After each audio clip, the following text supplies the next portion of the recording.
Baik, assalamualaikum warahmatullahi wabarakatuh. Alhamdulillahirrabbilalamin. Wabihi nasta'in wala umuri dunya wadin wala alihi washabihi ajmain amma ba'du. Puji syukur marilah kita panjatkan kehadirat Allah Subhanahu wa taala yang telah memberikan nikmatnya kepada kita semua. Baik, perkenalkan nama saya Kanaya Sabila dengan NIM 220990 dari Prodi PPKN era 1.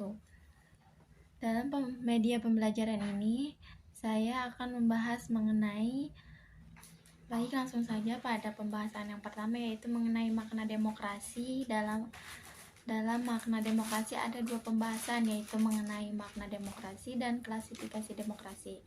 Baik, penjelasan yang pertama yaitu mengenai makna demokrasi, yang dimana makna demokrasi adalah bentuk pemerintahan di mana semua warga negaranya memiliki hak yang sama untuk pengambilan keputusan yang dapat mengubah hidup mereka. Demokrasi mengizinkan warga negara ikut serta baik secara langsung atau melalui perwakilan dalam perumusan, pengembangan, dan pembuatan hukum. Demokrasi mencakup kondisi sosial, ekonomi, adat, dan budaya yang memungkinkan adanya praktik kebebasan politik secara bebas dan setara. Demokrasi juga merupakan seperangkat gagasan dan prinsip tentang kebebasan beserta praktik dalam prosedurnya. Demokrasi mengandung makna penghargaan terhadap harkat dan martabat manusia. Landasan demokrasi mencakup kebebasan berkumpul, kebebasan berserikat, dan kebebasan Baik, selanjutnya pembahasan yang kedua yaitu mengenai klasifikasi demokrasi. Jadi, klasifikasi demokrasi telah menjadi sistem politik yang dianut sebagai besar negara di dunia. Meski begitu, pelaksanaan demokrasi berbeda-beda tergantung sudut pandang masing-masing. Dan adanya keanekaragaman sudut pandang tersebut membuat demokrasi dapat diklasifikasikan menjadi berbagai macam bentuk. Antara lain yaitu demokrasi berdasarkan titik berat perhatian. Nah, berdasarkan titik berat perhatiannya, bentuk demokrasi itu ada 3, yaitu 1. Demokrasi formal, yang dimana demokrasi formal adalah demokrasi yang menjunjung tinggi persamaan dalam bidang politik, tanpa disertai upaya mengurangi kesenjangan dalam bidang ekonomi. Bentuk demokrasi formal biasanya dianut negara-negara liberal. Nah, selanjutnya ada demokrasi material. Demokrasi material adalah demokrasi yang menitik beratkan upaya menghilangkan perbedaan dalam bidang ekonomi, sedangkan persamaan dalam bidang politik kurang diperhatikan, bahkan dihilangkan. Nah, sistem politik ini biasanya dianut negara-negara komunis. Selanjutnya ada demokrasi gabungan. Nah, dalam demokrasi gabungan, bentuk demokrasinya yang mengambil kebaikan serta membuang keburukan dari bentuk demokrasi formal dan material. Nah, demokrasi ini biasanya dianut oleh negara-negara non-blok. Baik, selanjutnya ada demokrasi berdasarkan ideologi. Dalam demokrasi berdasarkan ideologi, yang menjadi landasannya, demokrasi dapat dibedakan ke dalam dua bentuk, yaitu ada demokrasi konstitusional atau demokrasi liberal, yaitu demokrasi yang didasarkan pada kebebasan atau individualisme. Ciri khas pemerintahan demokrasi konstitusional adalah kekuasaan pemerintahannya terbatas dan tidak diperkenankan banyak melakukan campur tangan dan bertindak sewenang-wenang terhadap rakyatnya. Kekuasaan pemerintahan dibatasi oleh konstitusi. Yang kedua ada demokrasi rakyat atau demokrasi proletar, yaitu demokrasi yang didasarkan paham Marxisme atau komunisme. Baik, selanjutnya ada demokrasi berdasarkan proses penyaluran kehendak rakyat.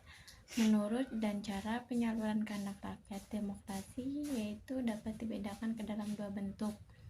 Nah, yang pertama itu demokrasi langsung, yang dimana demokrasi langsung yaitu paham demokrasi yang mengikut sertakan setiap warga negaranya dalam permusyawaratan untuk menentukan kebijaksanaan umum negara atau undang-undang secara langsung.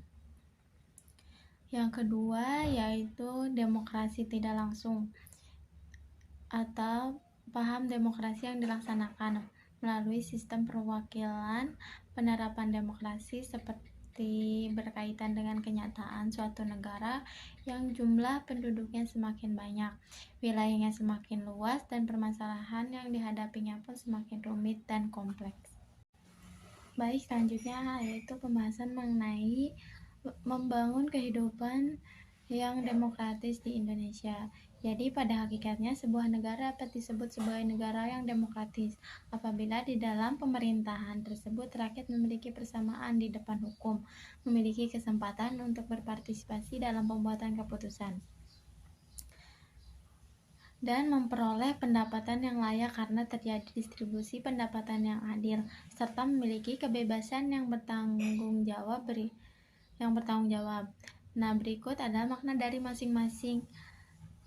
Yang pertama yaitu persamaan kedudukan di muka hukum, yang dimana hukum itu mengatur bagaimana seharusnya penguasa bertindak, bagaimana hak dan kewajiban dari penguasa dan juga rakyatnya. Selanjutnya ada partisipasi dalam pembuatan keputusan. Dalam negara yang menganut sistem politik demokrasi, kekuasaan tertinggi berada di tangan rakyat dan pemerintahan dijalankan berdasarkan kehendak rakyat. Aspirasi dan kemauan rakyat harus dipenuhi dalam pemerintah, dijalankan berdasarkan konstitusi yang merupakan arah dan pedoman dalam melaksanakan hidup bernegara. Di sini juga ada distribusi pendapatan secara adil. Dalam negara demokrasi, semua bidang dijalankan dengan berdasarkan prinsip keadilan, termasuk di dalam bidang ekonomi. Semua warga negara berhak memperoleh pendapatan yang layak. Pemerintahan wajib memberikan bantuan kepada fakir miskin atau mereka yang berpendapatan rendah. Yang selanjutnya juga ada kebebasan yang bertanggung jawab. Dalam sebuah negara yang demokratis terdapat 4 kebebasan yang sangat penting, yaitu kebebasan beragama, kebebasan persamaan, kebebasan mengeluarkan pendapat, dan kebebasan berkumpul. 4 kebebasan ini merupakan hak asasi manusia yang harus dijamin keberadaannya oleh negara, akan tetapi dalam pelaksanaannya mesti bertanggung jawab. Artinya, kebebasan yang dimiliki oleh setiap warga negara tidak boleh bertentangan dengan norma-norma yang berlaku dengan.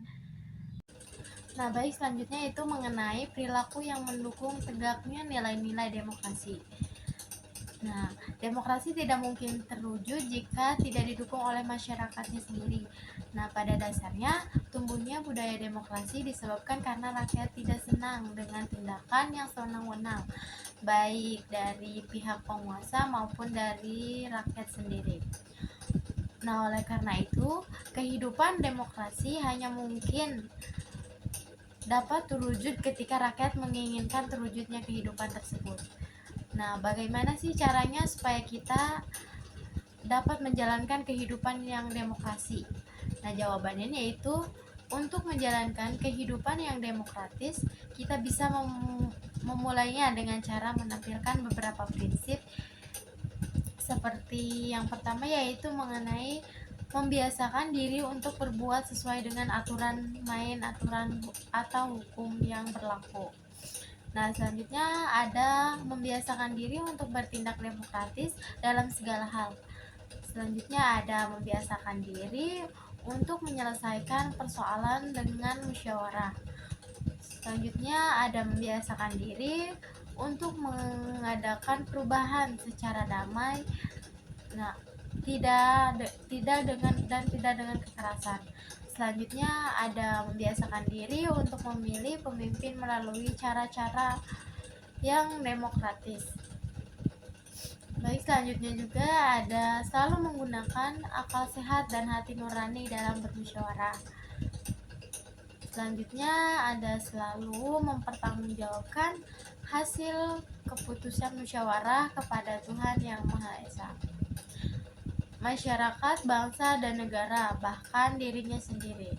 Selanjutnya ada menuntut hak setelah setelah melaksanakan kewajiban. Selanjutnya ada menggunakan kebiasaan dengan rasa tanggung jawab. Selanjutnya ada menghormati hak orang lain dalam menyampaikan pendapat. Selanjutnya juga ada membiasakan diri memberikan kritik yang bersifat membangun. Baik, selanjutnya yaitu mengenai dinamika penerapan Pancasila. Nah, jadi bagi bangsa Indonesia, pilihan yang tepat dalam menerapkan paham demokrasi adalah demokrasi Pancasila. Jadi, paham demokrasi Pancasila sangat sesuai dengan kepribadian bangsa yang digali dari tata nilai sosial dan budaya itu sendiri. Hal itu telah dipraktikkan secara turun-temurun jauh sebelum Indonesia merdeka. Nah, Ahmad Sanusi mengutarakan 10 pilar demokrasi konstitusional Indonesia menurut Pancasila dan Undang-Undang Dasar Negara Republik Indonesia tahun 1945. Yang pertama yaitu ada demokrasi yang berketuhanan yang Maha Esa. Jadi, seluk-beluk sistem serta perilaku dalam menyelenggarakan kenegaraan Republik Indonesia harus taat asas konsisten atau sesuai dengan nilai-nilai dan kaidah-kaidah ketuhanan yang Maha Esa. Selanjutnya yang kedua yaitu ada demokrasi dengan kecerdasan. Jadi, mengatur dan menyelenggarakan demokrasi menurut Undang-Undang Dasar Negara Republik Indonesia tahun 1945 itu bukan dengan kekuatan naluri, kekuatan otak, ataupun kekuatan massa semata-mata. Nah, pelaksanaan demokrasi itu justru lebih menuntut kecerdasan rohaniah, kecerdasan akliah, kecerdasan rasional, dan kecerdasan emosional. Yang ketiga yaitu ada demokrasi yang berkedaulatan rakyat. Jadi kekuasaan tertinggi ada di tangan rakyat. Secara prinsip, rakyatlah yang memiliki atau memegang kedaulatan itu. Dalam batas-batas tertentu, kedaulatan rakyat itu dipercayakan kepada wakil-wakil rakyat di MPR atau DPR, DPD, dan DPRD. Yang keempat yaitu ada demokrasi dengan rule of law. Hal ini mempunyai 4 makna penting. Pertama, kekuasaan negara Republik Indonesia harus melindungi serta mengembangkan kebenaran hukum atau legal truth. Bukan demokrasi ugal-ugalan, demokrasi dagelan atau demokrasi manipulatif. Kedua, kekuasaan negara memberikan kedaulatan hukum atau legal justice, bukan demokrasi yang terbatas pada keadilan formal dan pura-pura. Nah, yang ketiga yaitu kekuasaan negara yang menjamin kepastian hukum atau legal security, bukan demokrasi yang membiarkan kesemerawutan atau anarki. Keempat, kekuasaan negara mengembangkan manfaat atau kepentingan hukum atau legal interest seperti kedamaian dan pembangunan, bukan demokrasi yang justru mempopulerkan fitnah, hujatan atau menciptakan perpecahan, permusuhan dan kerusakan. Nah, yang kelima yaitu demokrasi dengan pemisahan kekuasaan negara. Jadi, demokrasi menurut Undang-Undang Dasar Negara Republik Indonesia tahun 1945 bukan saja mengakui kekuasaan negara Republik Indonesia yang tidak terbatas secara hukum, melainkan juga demokrasi itu dikuatkan dengan pembagian kekuasaan negara dan diserahkan kepada badan-badan negara yang bertanggung jawab. Nah, yang keenam ada demokrasi dengan hak asasi manusia. Jadi demokrasi menurut Undang-Undang Dasar 1945 mengakui hak asasi manusia yang tujuannya bukan saja menghormati hak-hak asasi manusia, melainkan terlebih-lebih untuk meningkatkan martabat dan derajat manusia seutuhnya. Yang ketujuh yaitu ada demokrasi dengan pengadilan. yang merdeka. Jadi demokrasi ini